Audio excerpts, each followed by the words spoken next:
आपको क्या लगता है दुनिया की सबसे डरावनी चीज क्या है? मेरी माने तो सबसे डरावना सच होता है और हर किसी में इसे हजम करने की हिम्मत नहीं होती। जब भी कोई बहुत खौफनाक सच हमारे सामने आता है हम उसे नकार देते हैं क्योंकि इससे हमारी धारणा बदल सकती है। हम खुद को झूठ के एक ऐसे घेरे में बंद करके रखते हैं कि हमें लगता है इतना खौफनाक सच हो ही नहीं सकता। अरे ये दुनिया तो बहुत खूबसूरत है, यहां डरावनी चीजों के लिए जगह नहीं होनी चाहिए। लेकिन ये सच्चाई नहीं है। ये दुनिया जितनी खूबसूरत है उतनी ही डरावनी भी है और इस कहानी को सुनने के बाद आप बहुत ज्यादा डर जाएंगे, इसे सच मान ही नहीं पाएंगे और आप कहेंगे कि ये तो बस एक झूठ हो सकता है। अरे ये सच कैसे हो सकता है? अगर ये सच है तो हम कैसी जिंदगी जी रहे हैं? इसीलिए मैं कहता हूं कहानी को अंत तक सुनिएगा। सच मानना है तो सच मानिए, झूठ मानना है तो झूठ मानिए।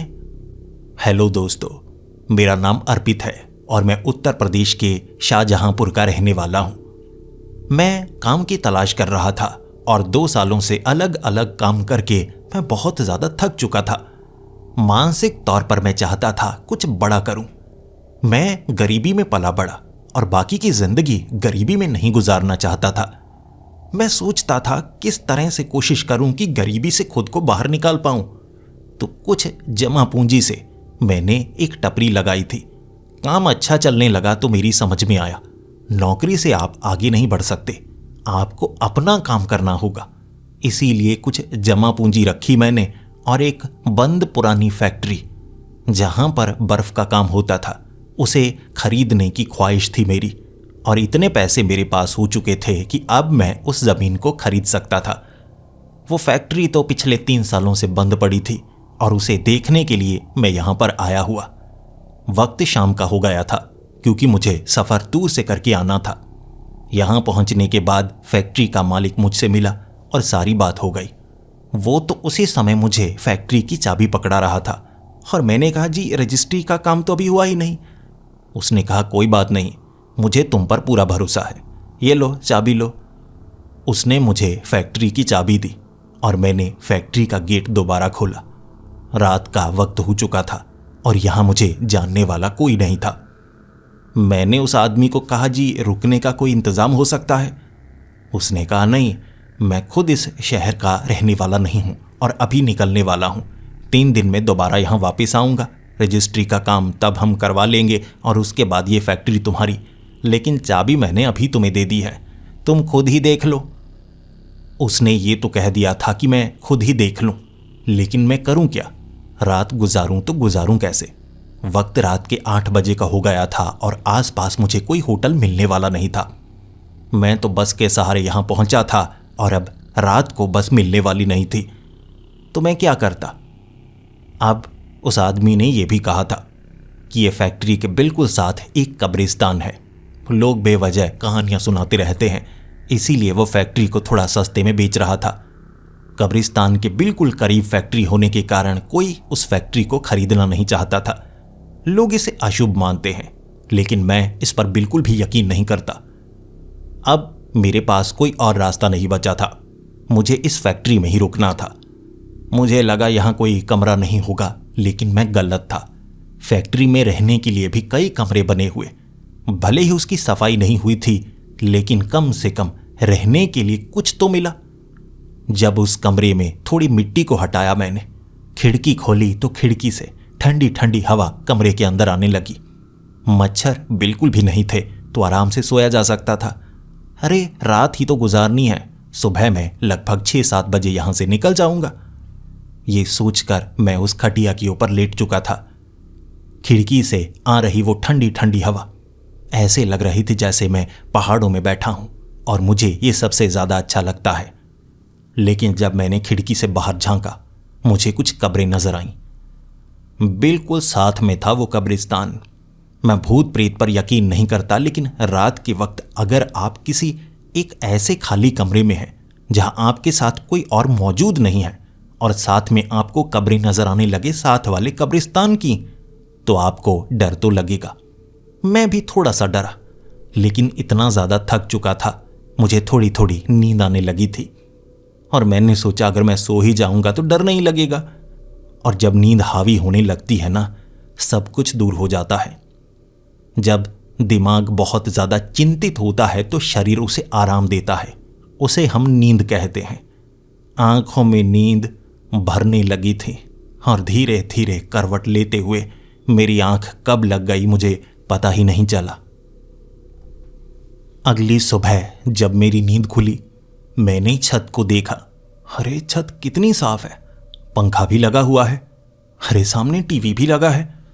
मेरी नज़र इधर उधर घूमने लगी थी और इतना ज़्यादा साफ कमरा लगा, कई चीज़ें कमरे में रखी गई थी। मुझे खुशी हुई, लेकिन जैसे ही मैंने मुड़कर साथ में देखा तो ये खटिया नहीं थी, मैं बेड पर था और मेरे साथ एक औरत। मैं घबरा गया, अरे अरे अरे ये कैसे, औरत यहाँ कैसे आ गई? और साथ में एक बच्चा भी था। मैं जल्दी से उठा, मैं नहीं चाहता था कि मैं उसे डराऊं। रात को मैं यहाँ कैसे पहुंचा, मेरे पास इसका कोई जवाब नहीं था। लेकिन साथ में मुझे बाथरूम नजर आया। मैंने बाथरूम का दरवाज़ा जल्दी से खोला और खुद को बाथरूम में बंद कर लिया। टॉयलेट सीट पर बैठा हुआ मैं ये सोच रहा था, क्या ये औरत मुझे यहाँ लेकर आई है, या शायद मैं गलती से फैक्ट्री के अंदर से निकलकर किसी के घर में पहुंच गया। हे भगवान, मैंने ये क्या गलती कर दी। अगर इस औरत को ये पता लगा कि कोई अनजान आदमी इसके साथ सो रहा है और साथ में एक बच्चा भी है, वो तो शोर शराबा करने लगेगी। और मेरी तो अब तक शादी भी नहीं हुई। अगर पुलिस ने इस हालत में मुझे पकड़ा तो मैं बड़ी मुसीबत में पड़ जाऊंगा। हे भगवान, कैसी जगह फंसा दिया मुझे। जिसके बाद दरवाज़ा खटखटाया जाना शुरू हो गया। ये वो औरत थी और वो मुझे कह रही थी कि बाहर निकलो जल्दी, मुझे बाथरूम जाना है। मैंने भी घबराती हुई आवाज़ में कहा, जी जी जी जी देखिए, मैं अभी आता हूँ, मुझे नहीं पता मैं यहाँ कैसे आ गया। तब वो औरत कहने लगी, अरे संजय क्या कर रहे हो, जल्दी से निकलो ना, मेरा पेट दर्द कर रहा है। मैंने दरवाज़ा खोला और मैं घबराया हुआ था। मुझे नहीं पता था वो मेरी तरफ देखकर क्या कहेगी, लेकिन उसने मेरी तरफ देखा और कहा, इतना टाइम लगाते हो, जल्दी बाहर निकलो। उसने मुझे बाहर की तरफ किया और वो खुद बाथरूम जा चुकी थी।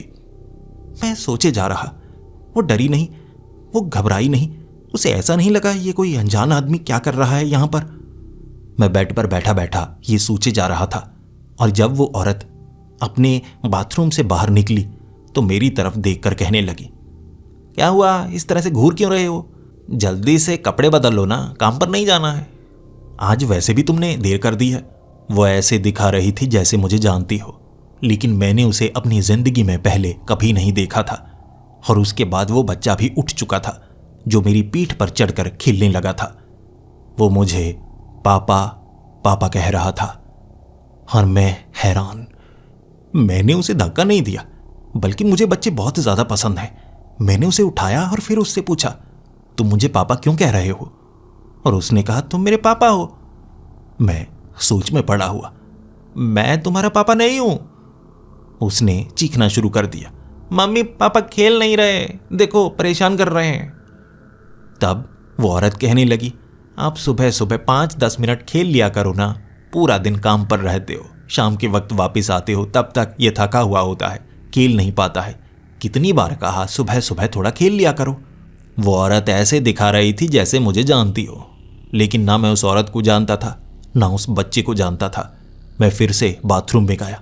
मैं अपने चेहरे पर पानी मारना चाहता था, क्योंकि मुझे लगा शायद मैं सपने में हूँ, ये एक सपना है।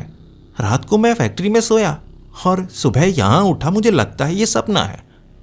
लेकिन जब बाथरूम में मैंने अपने चेहरे पर पानी मारा और सामने आईने में अपना चेहरा देखा, मेरा चेहरा बदला हुआ था। मेरी दाढ़ी भी थोड़ी थोड़ी सफ़ेद, और ऐसा लग रहा ये चेहरा किसी और का हो। मैंने ज़ोर ज़ोर से अपने चेहरे पर पानी मारा और उसके बाद अपने कुछ चमाटे भी लगाई कि मैं नींद से कब उठूंगा। लेकिन जब दर्द हुआ ना, तब समझ में आया ये कोई सपना नहीं था। असलियत में मैं किसी और के शरीर में था, और मुझे समझने में ज़रा भी देर नहीं लगी। मैं तो घबरा गया। जिसके बाद मैं बाथरूम से बाहर निकला और फिर मैं उस औरत को कहने लगा, ये क्या हुआ मेरे साथ? ये तुमने किया है? मैं तो फैक्ट्री में था। उसने कहा, आज आप कैसी हरकतें कर रहे हैं? जिसके बाद मैंने उसे कहा, मैं बाहर जाना चाहता हूं। उसने कहा, आप तैयार हो जाइए, काम पर नहीं जाना है। मैं डरा हुआ, घबराया हुआ। मेरे कपड़े भी बदले गए थे, मेरा शरीर भी बदल चुका था, लेकिन यह संभव कैसे है? मैं जल्दी से उस घर से बाहर निकला और फिर मुझे अंदाजा लगा मैं किसी और ही इलाके में था। यहां कोई फैक्ट्री नहीं थी, यहां कोई कब्रिस्तान नहीं था। मैं सड़क को ऐसे दिख रहा था जैसे ये दुनिया ही मैंने पहली बार देखी हो। कई घर ऐसे जिनकी बनावट ही कुछ अलग थी। मुझे तो लोग भी अलग लग रहे। फिर मैंने एक आदमी को रोककर पूछा कि यह जगह कौन सी है। उसने बताया शाहजहांपुर, यानी कि मेरा शहर।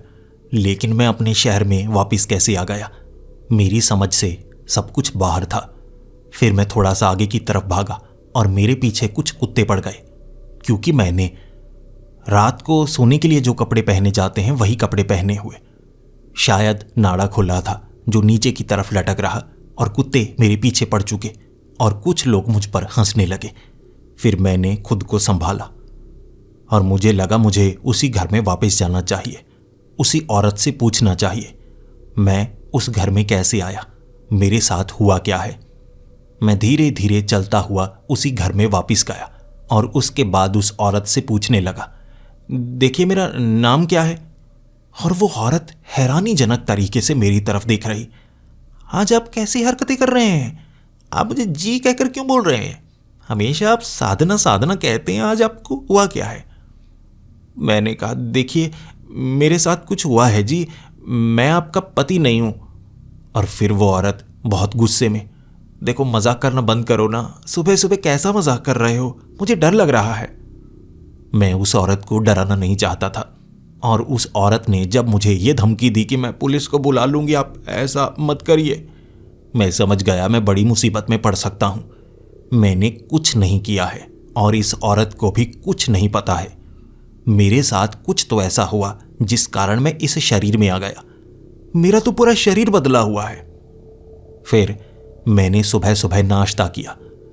वो औरत मेरी तरफ ऐसे देख रही थी जैसे मुझे पहचानती ही ना हो। बार बार मुझसे पूछ रही, आपको हुआ क्या है? और मैंने बहाना लगाना शुरू कर दिया। बड़ा डरावना सपना आया। रात को ना मैं बेड से गिर गया था, चोट लगी सर पर, तब से कुछ अजीब ही लग रहा है। आवाज़ भी बड़ी अजीब तरीके से निकल रही है, जैसे मैं तुम्हें नहीं जानता, मुझे कुछ भूल सा गया है।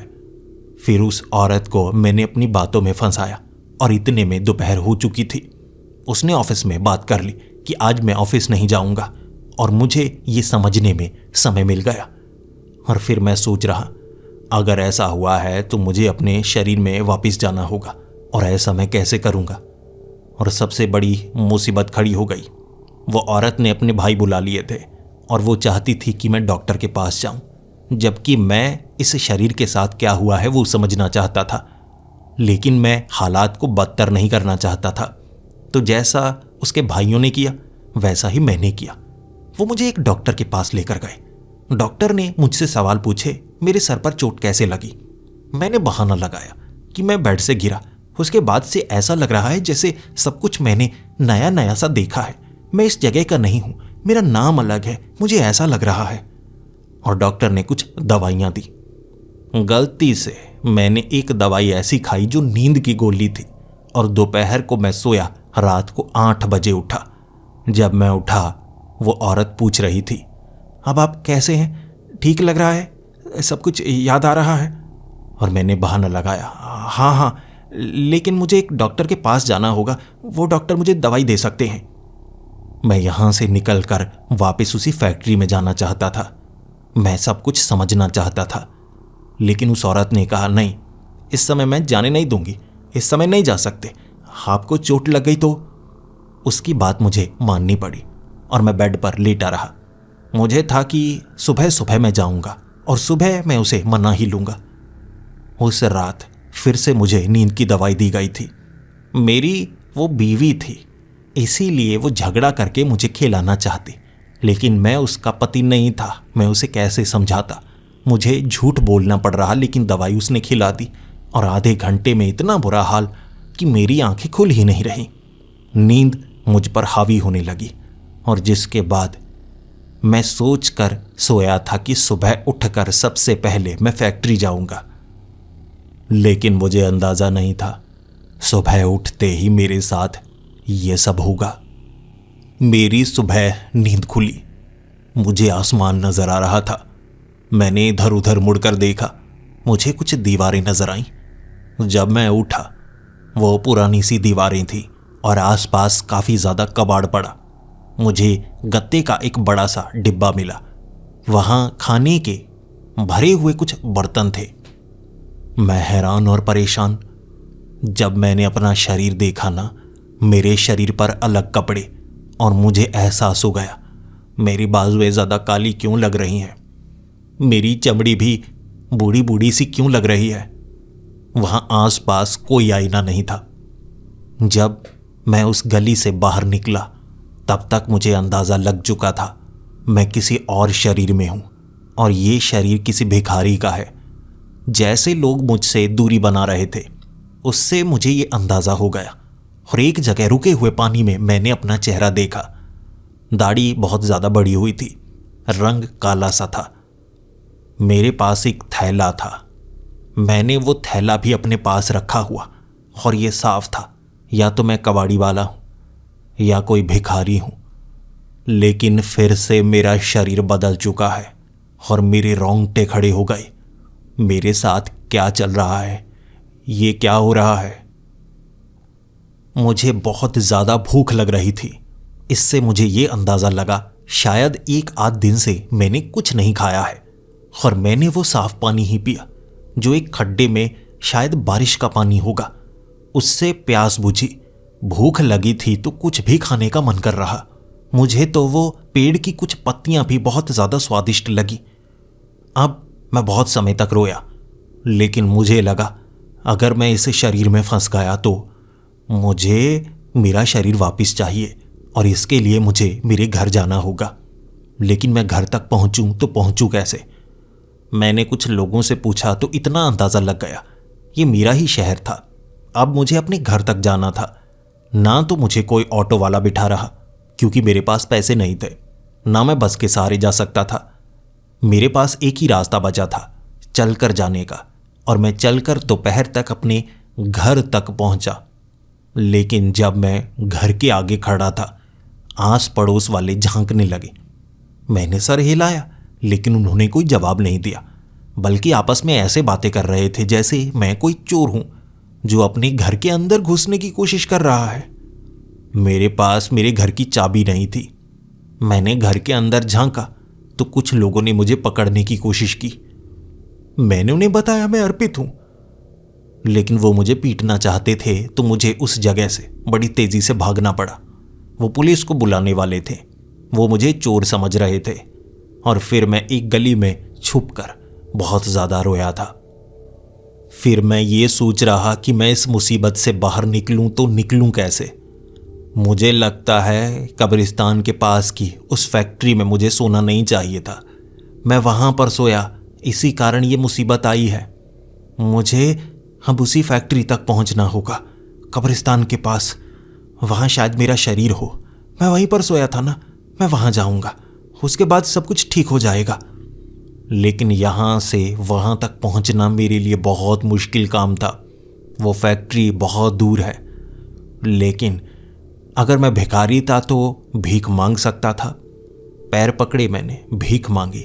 कुछ घंटों में बस का किराया मेरे पास आ चुका था, लेकिन बस में मुझे चढ़ने दिया नहीं जा रहा था। किसी तरह से लटक कर मांग मांग कर मैं उस फैक्ट्री के करीब पहुंचा और 2 किलोमीटर चलना पड़ा। शाम का वक्त था और फैक्ट्री खुली थी। क्योंकि मैंने ही खोली थी तो बड़ी मुश्किल से गेट फांद कर दूसरी तरफ और अंदर से उस कमरे तक जब मैं पहुंचा, कमरा खाली था। वहां पर मेरा शरीर नहीं था और मुझे लगा अब मैं यहां सोता हूं, सुबह उठूंगा तो मैं अपने शरीर में पहुंच जाऊंगा। ये कब्रिस्तान के कारण ऐसा हुआ है, यकीनन कब्रिस्तान के कारण ही हुआ होगा। मैं उसी खटिया पर लेटा था, बहुत रोया था। ये मुसीबत कैसे आई, गलती कैसे हुई? शायद ये एक भूतिया घटना है, इसी कारण ऐसा हुआ होगा। आधी रात तक नींद नहीं आ रही थी और फिर अचानक आंखों के सामने अंधेरा सा छाने लगा। ऐसा लगा जैसे मैं कहीं और ही पहुंच गया हूं, और फिर शायद वो नींद आ गई होगी। सुबह जब मेरी आंख खुली, फिर से घर बदला हुआ था। उठकर सबसे पहले मैंने अपनी बाजुओं को देखा। मेरा रंग अब काला नहीं था, लेकिन मेरी बाजुएं बहुत ज्यादा पतली थी। इतनी पतली बाजुएं और कमरे के साथ वो बाथरूम। जब मैं बाथरूम में गया, सबसे पहले मैंने आईने को देखा। मेरा चेहरा भी बदला हुआ था। ये किसी लड़के का चेहरा था जिसकी उम्र होगी कोई 16 से 17 साल। मैं अब इस शरीर में था और उसके बाद मैंने अपने सर को पकड़ लिया। हे भगवान, ये मेरे साथ क्या हो रहा है? मैं हर सुबह अलग शरीर में आ रहा हूं, लेकिन इतनी बड़ी मुसीबत कैसे शुरू हो गई? मुझे लगता है मुझे कुछ अलग करना होगा, लेकिन क्या करूं मैं? फिर अच्छे से बैठकर मैं सोच रहा और एक औरत आवाज लगाकर कह रही, बंटू खाना खा लो, बंटू खाना खा लो। वो शायद इस लड़के की मां होगी और मैं शक होने देना नहीं चाहता था, क्योंकि जिस तरह से वो औरत ने घर में रोकने की कोशिश की, शायद ये औरत भी मुझे रोकने की कोशिश करेगी। तो मैं चुपचाप बिना बोले खाना खाकर घर से बाहर निकला। वो औरत मुझे रोकना चाहती थी, लेकिन मैं बिल्कुल उस लड़के की तरह। वो लड़का शायद शरारत करता होगा, उम्र कम है तो रोक टोक कम होती होगी। ऐसे मैं घर से बाहर निकला। अभी मैं उसी शहर में था, अलग अलग लोगों के शरीर में आ रहा था मैं।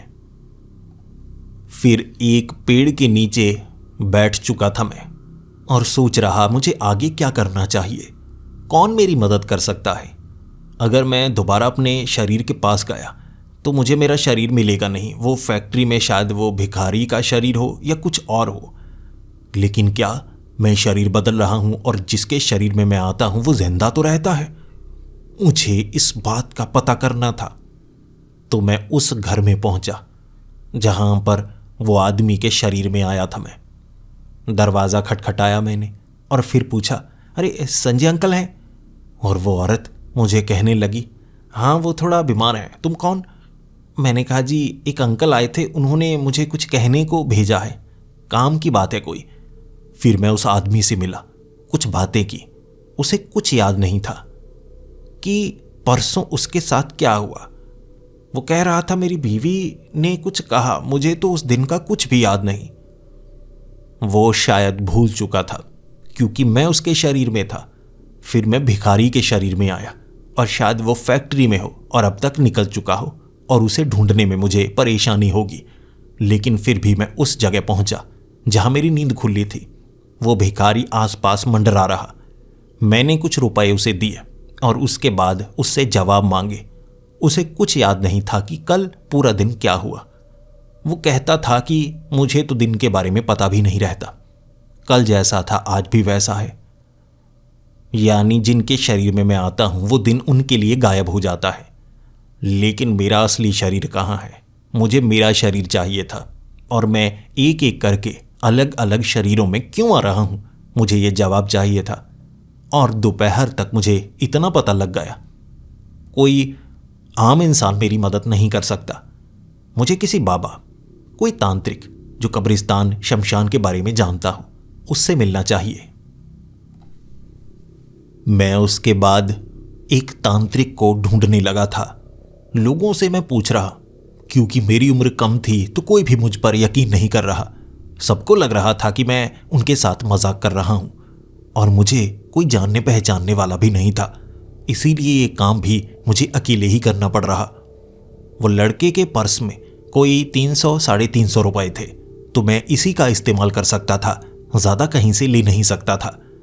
लेकिन मैंने एक तांत्रिक को ढूंढ ही लिया और ये तांत्रिक शमशान में रहने वाला तांत्रिक था, कोई दुकान वाला, 15 मिनट के समाधान वाला नहीं। मैं उस पर यकीन कर सकता था क्योंकि वो पैसे नहीं मांगते। उन्हें कुछ ऐसा जानना होता है और वो मदद तब करते हैं जब आप सच में मुसीबत में हों। मैंने उस तांत्रिक से बात की और कहा, देखिए मैं बहुत बड़ी मुसीबत में हूं, इतनी बड़ी मुसीबत कि आपने कभी इसके बारे में सुना तक नहीं होगा। वो तांत्रिक ने मुस्कुराते हुए कहा, वो लड़के, किसी लड़की का चक्कर लगता है, ऐसे काम मैं नहीं करता। मैंने कहा, तांत्रिक बाबा चक्कर लड़की का नहीं है, मेरी जान पर आफत आ चुकी है, मेरा शरीर बदल रहा है।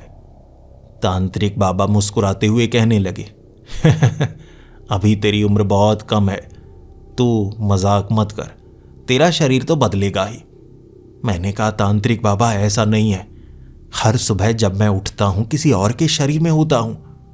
तांत्रिक बाबा मुझसे झगड़ा करने लगे थे।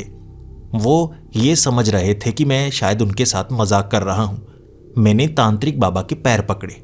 मैं खुद को चोट पहुंचाकर भी उन्हें यकीन दिला सकता था, लेकिन ये शरीर किसी और का था। मैं किसी और को चोटिल नहीं करना चाहता था। मुझे पक्का है कि जब कल सुबह होगी मैं किसी और के शरीर में पहुंच जाऊंगा। मैंने बाबा के सामने हाथ पैर जोड़े और फिर बाबा को थोड़ा थोड़ा यकीन होने लगा कि अगर मैं मजाक कर रहा होता तो बाबा के मारने पर मैं भाग जाता, लेकिन मैं बड़ी मुसीबत में हूं, शायद इसीलिए मैं उनके पीछे पड़ा हूं। फिर तांत्रिक बाबा ने मेरी बात सुनी। मैंने कहा, तांत्रिक बाबा, अलग अलग लोगों के शरीर में आ रहा हूं मैं। मेरा नाम अर्पित है, लेकिन जब मैं उस कब्रिस्तान के पास वाली उस फैक्ट्री की ज़मीन पर सोया, उसके बाद किसी और इंसान के शरीर में पहुंच गया, फिर एक भिखारी के शरीर में, और ये तीसरा शरीर है, एक लड़की का शरीर। मेरा शरीर बदले जा रहा है। हर सुबह मैं उठता हूं किसी और के शरीर में। और तांत्रिक बाबा पहले तो सोच में पड़ गए, फिर वो कहने लगे, मुझे लगता है तुझ पर किसी भूत प्रेत का साया है, या तू पागल हो चुका है।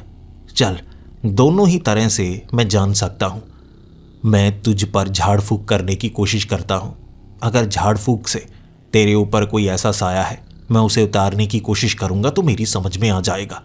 अगर तुझे दवाई की ज़रूरत हुई तो भी मैं तुझे बता दूंगा। तांत्रिक बाबा ने झाड़ फूक की आंख जलाकर, और मैंने कहा, बाबा कुछ नहीं हुआ। बाबा ने कहा, झाड़ फूक से असर हो जाता है, तू आज रात जहां पर भी सोएगा तेरा शरीर ठीक हो जाएगा। तुझ पर अगर कोई भूत का साया है तो वो उतर चुका है। मैं वापस उसी घर में गया था शाम के वक्त।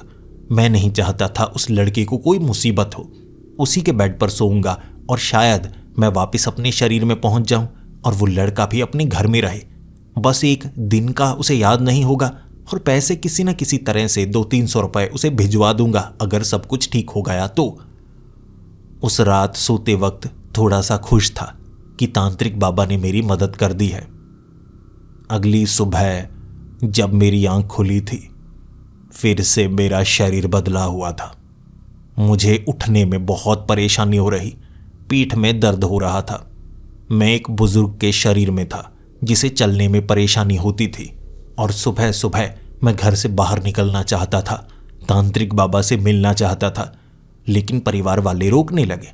अरे दादाजी, कहाँ जा रहे हो सुबह सुबह? हाँ, बाहर क्यों जा रहे हैं? पता है ना आपकी तबीयत बिगड़ जाती है। मैंने परिवार वालों को समझाया, मुझे सैर करने के लिए जाना है, बस आज बाहर निकलने का मन कर रहा है। मैं जानबूझकर ऐसी एक्टिंग कर रहा था कि आज मेरी सेहत खराब है और मैं बाहर जाना चाहता हूं। जिसके बाद मैंने कुछ चलने की कोशिश की, लेकिन मुझे बार बार घबराहट होती और शरीर साथ नहीं दे रहा था। मैं इतनी दूर तांत्रिक के पास नहीं जा सकता था। मैंने जितनी भी कोशिश की, कुछ समय बाद मैं बेहोश हो जाता। इसीलिए परिवार वाले मुझे घर वापस ले आते, और मैं ये जान चुका था कि इस शरीर के साथ उस तांत्रिक तक नहीं जाया जा सकता। इसीलिए मैंने उसके बाद कोशिश नहीं की। लेकिन एक बुजुर्ग के शरीर में एक दिन रहकर मुझे ये अंदाजा लग गया कि जब शरीर साथ नहीं देता तो आप कुछ नहीं कर सकते। कम से कम अब मैं अपनी जवानी की इज्जत करने लगा था। मुझे लगा करता था कि पैसा होना चाहिए और कुछ भी ना हो तो ठीक रहता है। अब लग रहा था शरीर अगर साथ ही ना दे आप कुछ नहीं कर सकते। पूरा दिन मैंने निकाला और अगली सुबह फिर से मेरा शरीर बदला हुआ था। लेकिन मैं ऐसे शरीर में नहीं आना चाहता था।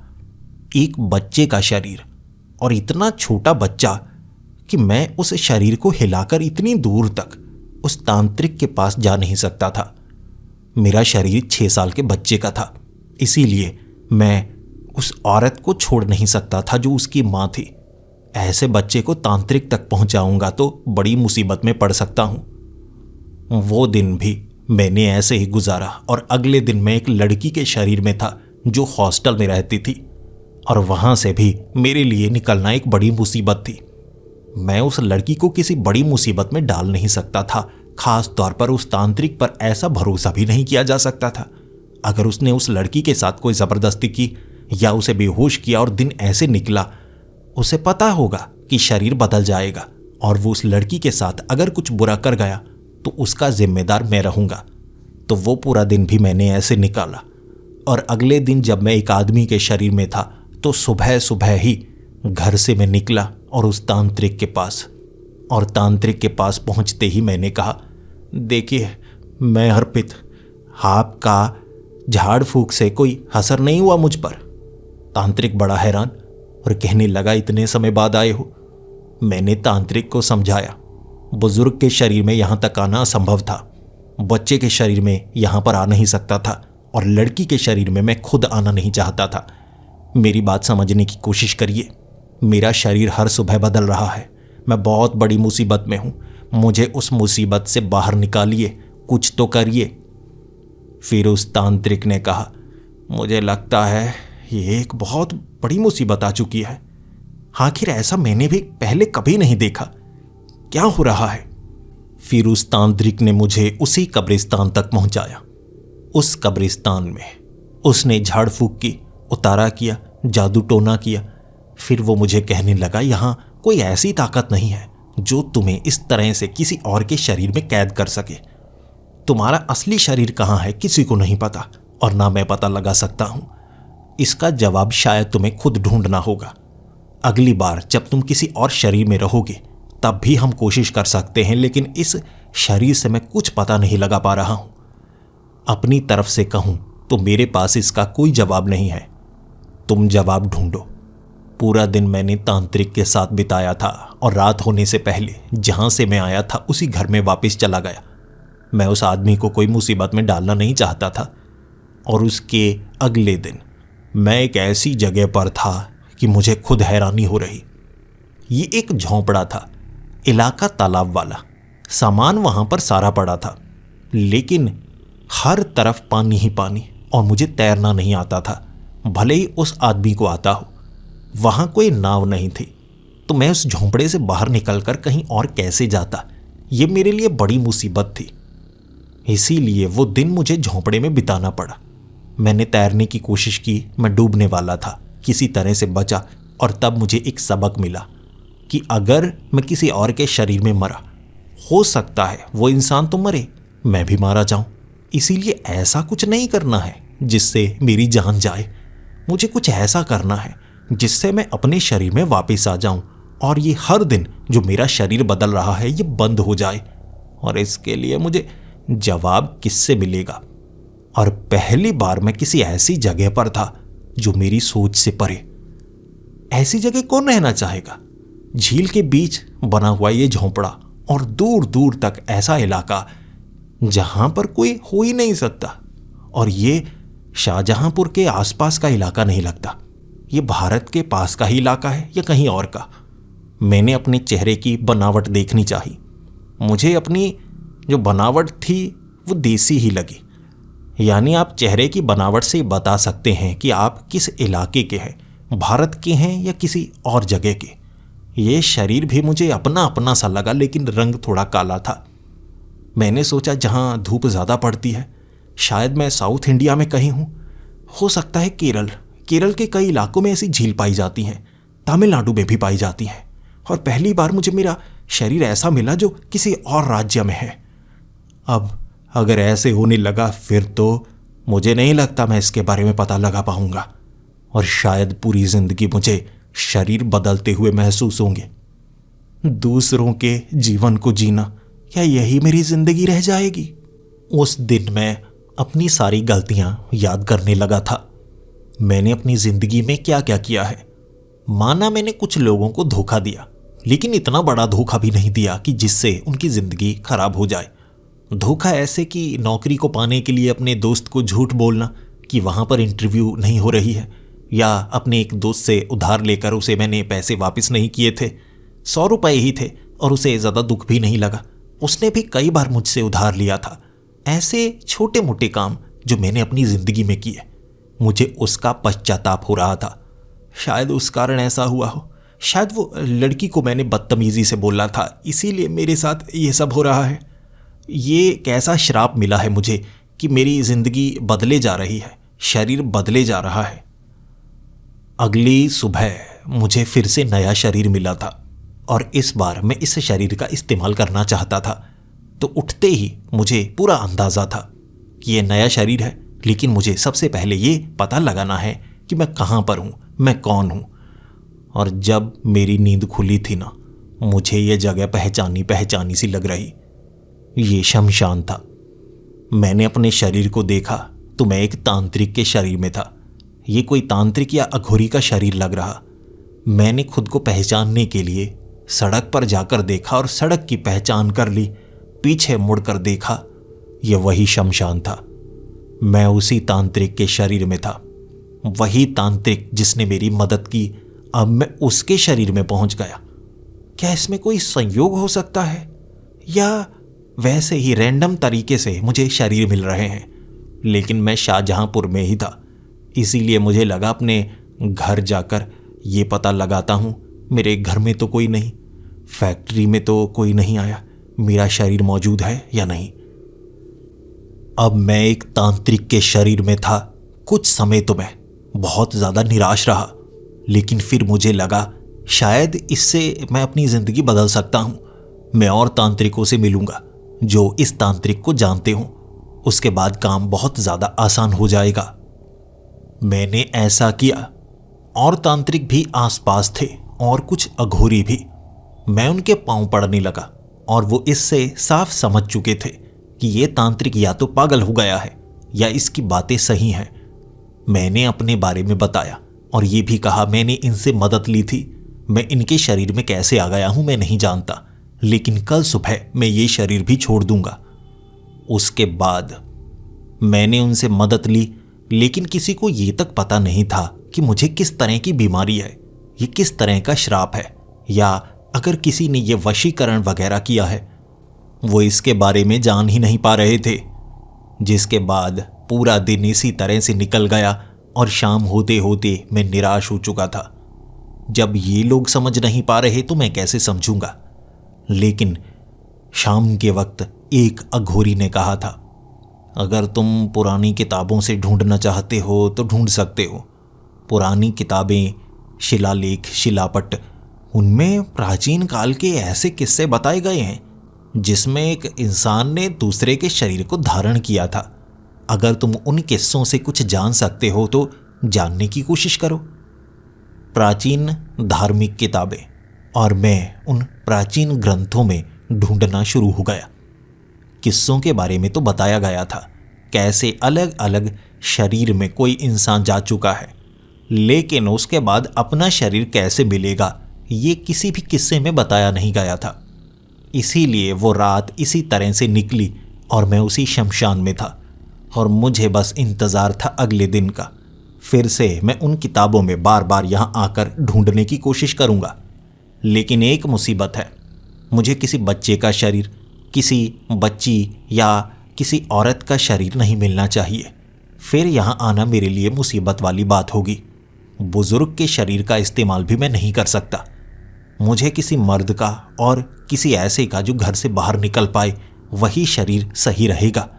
और मैं शहर से दूर अगर किसी के शरीर में आ गया फिर मैं क्या करूँगा। अगली सुबह मुझे अंदाज़ा तक नहीं था मैं किसी ऐसे के शरीर में आ जाऊँगा जो इंसान ही नहीं था। जब मेरी आँख खुली थी मुझे तारे नज़र आ रहे थे। पहले पहले मुझे लगा ये तो रात है, अभी अंधेरा है क्या। लेकिन जब मैं उठा मैं खुले आसमान के नीचे नहीं था, मैं किसी कमरे में ही था। लेकिन वो चौकोर आकार का कमरा नहीं, गोल गोल कमरा था और उस कमरे के अंदर कुछ ऐसा लगा हुआ जो तारों की तरह चमक रहा था।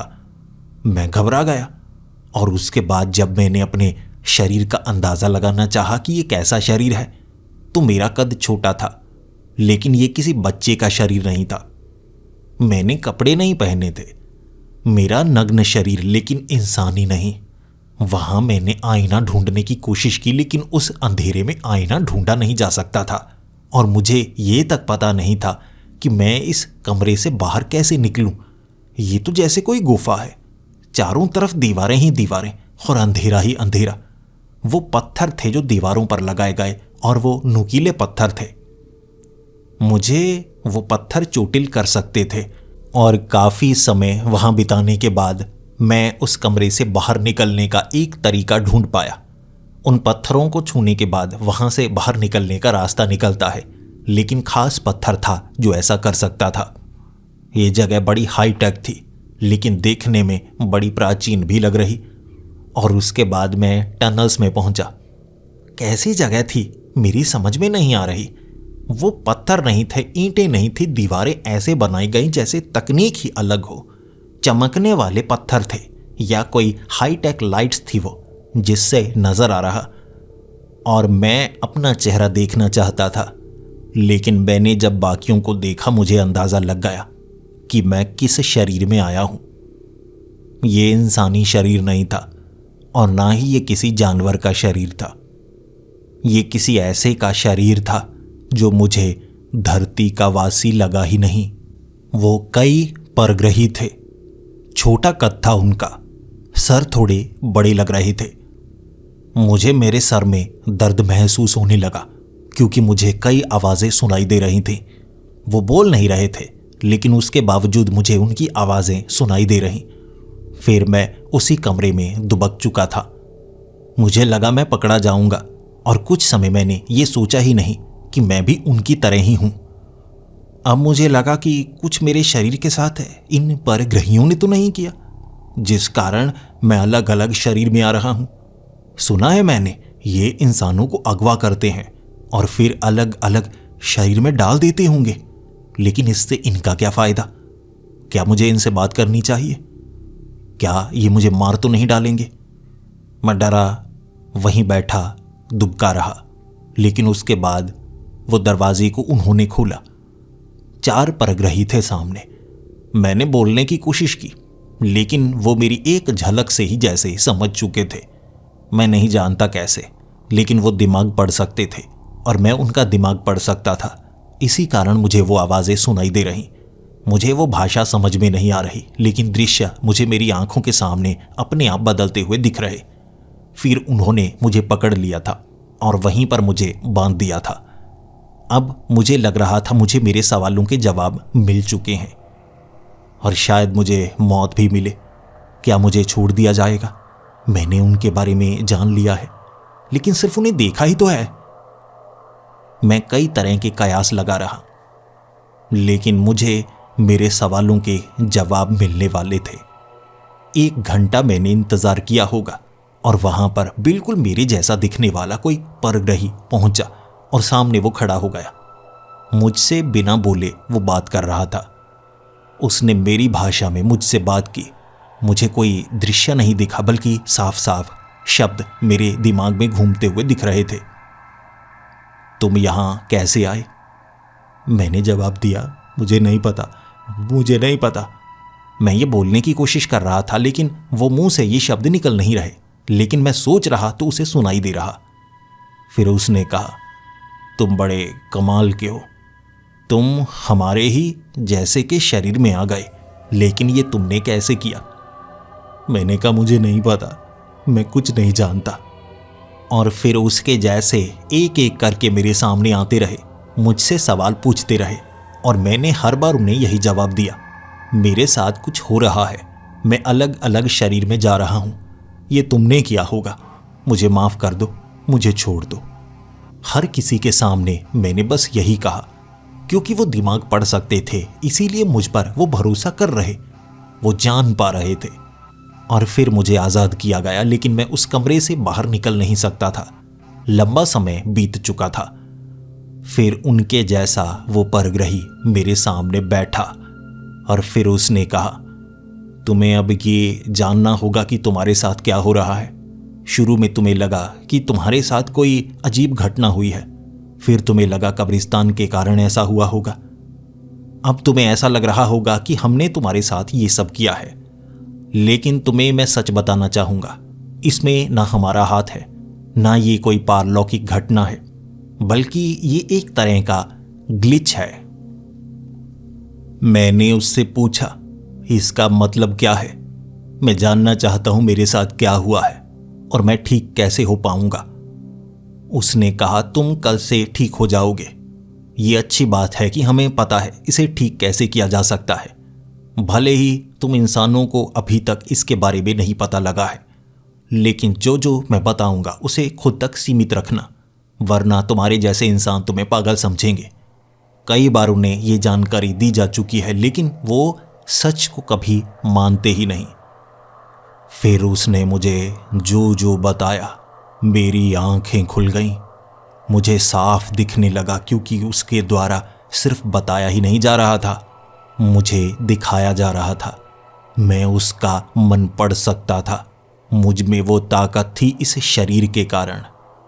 उसने मुझे बताया, एक ग्लिच, जैसे कंप्यूटर में कोई ग्लिच आ जाता है, कोई छोटी सी खराबी आ जाती है, उसी तरह मेरे शरीर में भी एक अजीब खराबी आई है। और ये समय समय पर, सदियों में किसी एक इंसान के साथ होता है। मेरा शरीर नहीं बदला जा रहा, बल्कि मैं कॉन्शियसनेस ट्रांसफ़र कर पा रहा हूँ। लेकिन असली सच तो ये था कि सभी के सभी जीव जिनमें आत्मा है, वो सब जुड़े हुए हैं। यानी कि अलग अलग इंसान नहीं हैं, सिर्फ एक ही हैं। और समंदर की एक एक बूंद शरीर में डाली जाती है, लेकिन असल में सब एक ही हैं। जैसे एक सर्वर से जुड़े हुए कई कंप्यूटर। मुझ में बस वो ग्लिच के कारण ये ताकत आ गई थी कि मैं उसी सर्वर के जरिए अलग अलग कंप्यूटर में जा पा रहा। हमारा शरीर वो कंप्यूटर की तरह, और मुख्य आत्मा एक सर्वर। ये एक छोटी सी खराबी है जो समय समय पर कभी कभी आ ही जाती है। इंसानों को कई बार बताया गया कि ये दुनिया असली नहीं है, ये एक माया है। हमें जो नजर आता है वो पूरी तरह से सच नहीं होता, उसके पीछे एक बहुत बड़ा सच है। इंसान इसे कभी मानते ही नहीं। इंसानों को लगता है कि वो खास हैं, जबकि सबके सब इंसान एक ही हैं, एक से ही जुड़े हुए। और मुझ में वो ताकत आई जिससे मैं ये सच ना सिर्फ देख सकता था, बल्कि महसूस भी कर सकता था। और इसी तरह मैं इस शरीर में भी आया, क्योंकि ये भी सब जुड़े हुए हैं। जितना भी जीवन है वो सब जुड़ा हुआ है, एक समंदर की तरह। और जब हमें जीवन का रूप मिलता है, वो एक बूंद होती है। मेरी सोच बदल गई थी। मैं बस देखता रह गया। उस पल मैंने इस बात को महसूस किया, और वो दिन मेरा वहां पर निकला। वो परग्रहियों का कोई बेस था जो धरती पर ही है। मैं बस इतनी ही जानकारी ले पाया, और अगले दिन मैं वापस अपने शरीर में था, उसी फैक्ट्री में। मेरा शरीर मुझे वापस मिल चुका था, और मुझे ये बताया जा चुका था कि दोबारा मेरे साथ ऐसा नहीं होगा। ग्लिच खत्म हो चुका है। लेकिन फैक्ट्री से बाहर आते ही मेरी आंखें खुली। अब मैं इस दुनिया को अलग तरीके से देख सकता था। पहले मुझे लगता था कि मैं अलग हूं और मैं कुछ अलग जरूर करूंगा। अब मुझे लग रहा कि मैं बस एक समान हूं, सबके सब एक ही समान हैं। मैं भी बाकी इंसान की तरह ही नहीं, मैं उनके साथ जुड़ा भी हूं, बस मुझे महसूस नहीं होता। और ये दुनिया एक माया है, एक झूठ जो सिर्फ हमें दिखाई देता है। हम महसूस तो वो करते हैं जो हमारा दिमाग चाहता है। इस घटना के बाद मेरा इस दुनिया को देखने का नजरिया बदल चुका था। और जैसा मैंने आपको कहा, सच सबसे खौफनाक होता है। इसीलिए आप भी इस सच को पचा नहीं पाएंगे। आप कहेंगे नहीं नहीं, ऐसा नहीं हो सकता, आप अपनी धारणाओं को बदलना नहीं चाहेंगे, आप अपनी मान्यताओं को बदलना नहीं चाहेंगे, तो मैं कहूँगा बदलने की ज़रूरत भी नहीं है। आप जैसे ज़िंदगी जीना चाहते हैं वैसे जी सकते हैं। मैंने बस आपको सच दिखाया। मानना ना मानना आपके ऊपर है।